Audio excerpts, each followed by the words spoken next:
Very grateful for today's session. मैं आज यहाँ पर आई हूँ।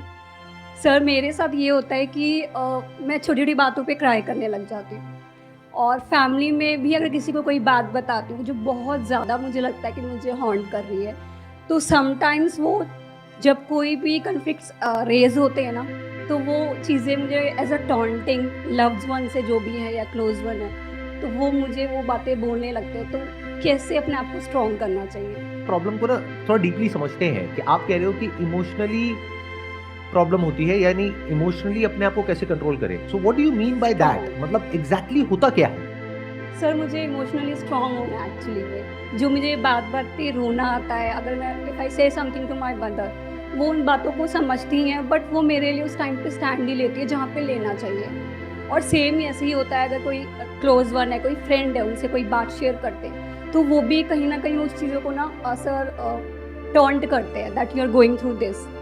मैं वैसे शेयर नहीं करती हूँ, बट मैं अगर अपनी मम्मा से करती हूँ या अपनी फैमिली से करती हूँ, तो वो नेगेटिविटी होने लग जाती है। उनको लगता है कि प्रॉब्लम्स में रहती है। मैं प्रोफेशनली प्रॉब्लम्स घर पे नहीं लेती हूँ, बट अगर ज़्यादा होता है तो मुझे शेयर करना पड़ता है। तो वहाँ पे अगर वो मुझे अंडरस्टैंड नहीं करते हैं, तो आई ऑलवेज क्राई छोटी छोटी बातों पे। मुझे ये अपने आप को हील करना है और स्ट्रॉन्ग होना है इसमें, क्योंकि ये मुझे फ्यूचर में भी बहुत ज़्यादा ना सर हेल्प करेगा, जो मुझे अभी लगता है बहुत एक्सेस हो गया। देखिए, जहाँ तक मैं समझ पा रहा हूँ, जो प्रॉब्लम है वो ये है कि जब आप अपनी प्रॉब्लम किसी से डिस्कस करते हैं तो उस लेवल पे प्रॉब्लम नहीं है, क्योंकि डिस्कस करके तो आप हल्के हो जाते हैं। मतलब डिस्कस करने के बाद में you feel light, yes sir. और आप रोने के बाद भी बेटर फील करते हैं। That is also not a problem. But the problem is कि जब आप कुछ शेयर करते हैं किसी के साथ में, तो बहुत सारी बातें ऐसी शेयर कर देते हैं जो भी अपने मन की होती है, जिसको सामने वाले लोग पकड़ करके यस सर। सुनाते हैं कि तुम्हारी थिंकिंग बहुत नेगेटिव है, ऐसे मत सोचा बात करो, बात ऐसे पे मत मत किया रोया करो, करो। हाँ। ये मत बोला करो, हाँ। ऐसे नहीं करते, ये क्या सोचते रहते हो, क्या फालतू के थॉट्स आते रहते हैं तुम्हारे माइंड में। जबकि करना क्या चाहिए ऐसी सिचुएशन में, उनको आपको बताना चाहिए कि ये बहुत ही नॉर्मल है। यानी कि थॉट्स आना सब तरह के, यानी नेगेटिव से नेगेटिव, पॉजिटिव से पॉजिटिव। बट ऐसा होता नहीं है हमारे घर में माहौल। हमारे घर में क्या होता है कि कोई कितना भी अंदर से परेशान हो, बाहर से सबने एक मास्क लगाया हुआ है और सब अपने आप को ऐसे दिखाते हैं कि हमसे खुश तो कोई है ही नहीं। स्पेशली जब कोई गेट टुगेदर होता है, वहां पर फोटोग्राफ्स सब अपनी अपनी डाल रहे होते हैं, तो वो फोटोग्राफ्स देख करके ऐसा लगता है कि सारी खुशियां इसी घर में है। हाँ जी, हाँ जी। चाहे अंदर से सब लड़ रहे हैं, मर रहे हैं, कट रहे हैं, बहुत बुरा हाल है अंदर से। बाहर से देखने में ऐसा लगता है, और जब ऐसी फोटोग्राफ्स आप देखते हैं तो आपको और ज्यादा अंदर से लगता है कि शायद मुझी में कोई प्रॉब्लम है, या हमारे ही घर में सारी प्रॉब्लम है, हाँ। और तो जगह कोई प्रॉब्लम ही नहीं है। तो पहले तो ये समझिए, ऐसा कोई नहीं है इस पूरी दुनिया में, अमीर से अमीर, गरीब से गरीब, या कोई भी इंसान, जो भी आपके आइडल है ना, आपकी फैमिली में, फ्रेंड सर्कल में, जो आपको लगता है कि इसकी लाइफ तो परफेक्ट है, किसी की परफेक्ट नहीं है। अंदर सबके अपने सीक्रेट्स हैं जो कि छुपे हुए हैं। अगर वो बाहर आ जाए तब आपको पता लगे कि इसकी लाइफ तो मुझसे भी ज्यादा बेकार है, या मेरे जितनी ही बेकार है। ज्यादा हम नहीं कह सकते, क्योंकि कुछ चीजों में ज्यादा बेकार होगी, कुछ चीजों में अच्छी होगी। तो बट इस तरीके से कह सकते हैं कि इसकी लाइफ भी बेकार भी है, अच्छी भी है, जैसे कि मेरी लाइफ बेकार भी है, अच्छी भी है। अपनी लाइफ को भी आप ध्यान से एनालाइज करोगे तो ऐसा नहीं है कि सब कुछ ही बेकार है, कुछ बेकार है, कुछ अच्छा है, ऐसी ही उसकी लाइफ। तो पहले जब ये आपको क्लैरिटी आती है कि किसी की भी लाइफ वैसी नहीं है जैसी आप अपनी लाइफ बनाना चाहते हो। इनफैक्ट जो आपके माइंड में एक आइडल लाइफ का सिनेरियो बैठा हुआ है, जहां से कि आप ये क्वेश्चन पूछ रहे हो कि कैसे मैं अपने इमोशंस को कंट्रोल करूं और कैसे मैं इमोशनली बिल्कुल स्टेबल हो जाऊं, यानी कि मेरी लाइफ में कुछ भी हो रहा है मेरे को कोई फर्क ही ना पड़े। एग्जैक्टली। तो my answer to this question is कि ऐसा होना पॉसिबल ही नहीं है। तो जब मैंने आपकी इस आइडल को तोड़ दिया, यानी जो आपके माइंड में एक आइडल सिनेरियो बना हुआ है, बिल्कुल ऐसा है कि आप मेरे से क्वेश्चन पूछ रहे हो, सर कोई ऐसी दवाई बता दो या कोई ऐसा नुस्खा बता दो कि मैं कभी बीमार ही ना पड़ूं पूरी लाइफ में। अरे जब तक जिंदा हो तब तक बीमार पड़ोगे, मरने के बाद कोई बीमार नहीं पड़ता, राइट? इस बात को अच्छे से समझो, जब तक हम जिंदा हैं तब तक थॉट्स हैं सब तरह के, फीलिंग्स हैं सब तरह की, इमोशंस हैं सब तरह के। ये जो अंडरस्टैंडिंग है ना, ये जो बात मैं आपसे कर रहा हूं, अगर इस बात को ध्यान से समझ लोगे तो यही सॉल्यूशन, और कोई सॉल्यूशन नहीं है। बाकी लोग क्या करेंगे, आ करके आपने उनसे क्वेश्चन पूछा, वो इतना नहीं बोलेंगे जितना मैं बोल रहा हूं, यानी इतनी मेहनत नहीं करेंगे। वो क्या कहेंगे, अच्छा आपको इमोशनली स्टेबल होना है, कोई बात नहीं, हम आपको तरीका बताते हैं।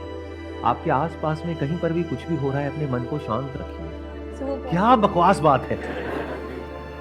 मतलब आप समझ रहे हो क्या कर रहे हैं वो लोग? वो आपके माइंड में जो पहले ही एक कॉम्प्लिकेशन है उसको और कॉम्प्लिकेटेड कर रहे हैं, क्योंकि उस गैप को और बढ़ा रहे हैं। एक है रियलिटी, यानी कि जैसी एक्चुअल में लाइफ होती है, एक है आपके माइंड में जैसी लाइफ होनी चाहिए।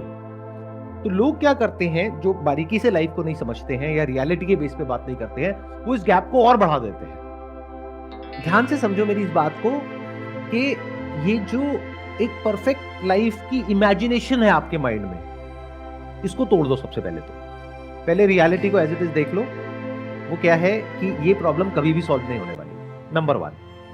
तो हमने क्या किया, इमेजिनेशन से हटके रियलिटी पे आ गए। तो अब क्या करें, कुछ मन में है और आप बात कर रहे हो, तो वहां पे 2 तरह की बातें हैं। एक है जो कि ऐसी है जो आपको अंदर से पता है कि अगर आज मैंने ये बात बताई तो पूरी लाइफ के लिए हो सकता है मैं प्रॉब्लम में आ जाऊं, यानी कि ये बात बाहर नहीं जानी चाहिए। तो उन बातों को आप लिख सकते हो और पेपर पे लिख करके उस पेपर को फाड़ के फेंक दो। हर बात बोलने की नहीं होती है। इस गलतफहमी से बाहर आ जाओ।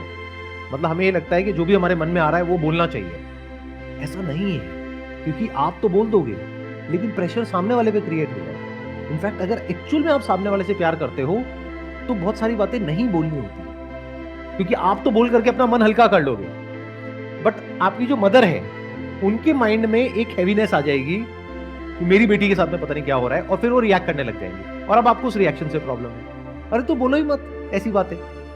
बट सर समटाइम्स जो प्रॉब्लम्स होती हैं जो मैं बता रही होती हूँ वो रिलेटिव से रिलेटेड हो गई हैं, जो रिश्तेदार होते हैं वो करे, और मम्मा को पता होता है कि हाँ वो गलत है, बट वहाँ पे चुप रहने को क्यों बोला जाता है जहाँ पर हमारी गलती ही नहीं है और हमें सुनना पड़ता है कुछ। वहां पे चुप रहने को इसलिए बोला जाता है क्योंकि अगर आप बोलते रहे और वो आपको सपोर्ट करते रहे तो पक्का है कि लड़ाई बढ़ जाएगी। तो इसलिए आपको बोला जाता है चुप रहने के लिए। उनके स्टैंड पॉइंट से समझिए कि अगर आपकी मदर आपको कह रही है कि छोड़ो इनके बारे में, ऐसे मत बोलो, उसके पीछे एक रीजन है। क्योंकि अगर आप इस तरीके से बोलने लग गए किसी के बारे में, मान लेते हैं आप मैरिड हो और अगर आप अपने इन-लॉज के बारे में कुछ बोल रहे हो जो कि सच है, यानी कि उनके अंदर कुछ कमियां हैं, किसमें नहीं होती है, सब में है, तो अगर ये बातें आप कर रहे हो अपनी मदर से और आपकी मदर वहां से कह रही है हाँ हाँ तुम बिल्कुल ठीक कह रहे हो, और वो आपको बढ़ावा दे रही है, तो पक्का वो घर टूटेगा। बट अगर वो कहेंगी अरे छोटी मोटी बातें छोड़ो ना, क्या तुम इन बातों को पकड़ करके बैठी हो, हर घर में होती है, कहाँ नहीं होती, क्योंकि उन्होंने भी पूरी लाइफ देखी है, तो वो एक स्टैंड पॉइंट से सही भी कह रही है। क्योंकि the moment she entertains this kind of behaviour from your side, तो वो बढ़ने लग जाएगा, जिसकी वजह से आप ही का नुकसान होगा। तो वो जो कर रही है वो आप ही के फायदे के लिए कर रही है। बट हैविंग सेड दैट, ये जो मैं बातें कर रहा हूँ ये बिना एक्चुअल में समझे कर रहा हूँ कि एक्चुअल में प्रॉब्लम क्या है, किस लेवल की है। कई प्रॉब्लम्स होती हैं जो बहुत बड़े लेवल की होती हैं, वहाँ पर आपको लड़ना भी होता है, वहाँ पे स्टैंड लेना होता है, वहाँ पे आपको क्लियरली सामने वाले को बोलना होता है, पीछे से सपोर्ट को गैदर करना होता है, बहुत सारी चीज़ें होती हैं। बट वो तब है जब प्रॉब्लम एक्चुअल में बड़ी है। बट बहुत बार क्या होता है कि प्रॉब्लम बहुत छोटी होती है। अभी बड़ी और छोटी कौन डिसाइड करेगा कि बड़ी है छोटी है, क्योंकि आप बोल दोगे मेरे लिए तो ये प्रॉब्लम बहुत बड़ी है, और सामने वाले यहाँ पे हो सकता है कोई और बैठी हो या बैठे हो, वो सुन करके कहें कि ये क्या प्रॉब्लम है। मतलब खाने को लेकर के बोल दिया कि खाना बढ़िया नहीं है, ऐसे कोई बोलता है क्या मुंह पे? देखा जाए तो ये प्रॉब्लम बहुत बड़ी है, देखा जाए तो कुछ भी नहीं है। समझ गए? तो ये बड़ी छोटी भी आपके अपने माइंड में ही है। तो पहले अपने माइंड में फिक्स करो कि बड़ी क्या है और छोटी क्या है। वो कैसे होगा? प्रायोरिटाइज करो अपने माइंड में लिख करके, और कभी भी याद रखो जब भी ये बातें, अगर आपको एक्चुअल में इसका सोल्यूशन चाहिए, एक है कि आप सिर्फ पूछ रहे हो पूछने के लिए, एक है आपको एक्चुअल में सोल्यूशन चाहिए, अपने माइंड में एटलीस्ट इतनी सी क्लैरिटी लेकर के आओ, एक पेपर पेन लेकर के लिख करके कि मेरी लाइफ में सबसे इंपॉर्टेंट 5 चीजें क्या है एक रिलेशनशिप में।